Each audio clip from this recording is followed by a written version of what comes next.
코로나19 환자가 증가하면서 접촉한 사람도 급증하고 있습니다. 코로나19의 확산세를 막으려면 시민 협조가 필수적인데요. 코로나19 관련해 자가 격리 대상자가 될 경우 본인과 가족들이 지켜야 할 수칙에 대해 임승찬 기자가 보도합니다.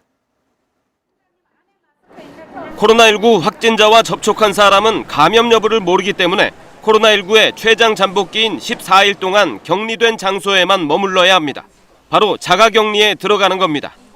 이는 확진될 경우를 대비해 사전에 감염 전파를 방지하기 위한 조치입니다. 방역당국으로부터 확진자와 같은 동선에서 확인된 접촉자는 자가격리 대상자임을 통보받게 됩니다. 이렇게 통보를 받으면 14일간 집안 독립된 공간에서 혼자서 생활을 해야 합니다. 이 기간에 방문은 닫은 채 창문을 열어 자주 환기를 시킵니다. 식사는 혼자서 하고 가능한 한 혼자 쓸 수 있는 화장실과 세면대가 있는 공간을 확보하는 게 좋습니다. 공용으로 사용해야 한다면 사용 후 락스 등 가정용 소독제로 소독합니다.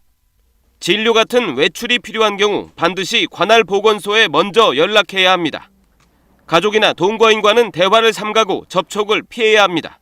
불가피할 경우 얼굴을 맞대지 않고 마스크를 쓴 채 서로 2m 이상 거리를 둡니다. 또한 개인 전용 수건이나 식기류 등을 사용해야 합니다. 옷이나 침구류도 따로 세탁해야 안전합니다. 가장 중요한 건 자가 격리 기간 동안 코로나19 의심 증상이 생기는지 스스로 관찰하는 겁니다. 코로나19 주요 증상은 발열, 기침이나 인후통 같은 호흡기 증상, 폐렴 등입니다.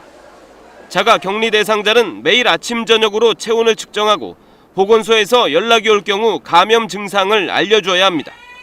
이렇게 자가 격리 기간 동안 생활 수칙을 잘 지킨 경우 방역당국은 생활지원비를 4인 가구 기준으로 월 123만 원을 지원합니다. 또한 격리 대상자에게 유급휴가를 제공한 사업주에겐 유급휴가 비용이 지원됩니다. 다만 격리 대상자는 생활지원비와 유급휴가비를 중복으로 신청할 수는 없습니다. KBS 뉴스 임승창입니다.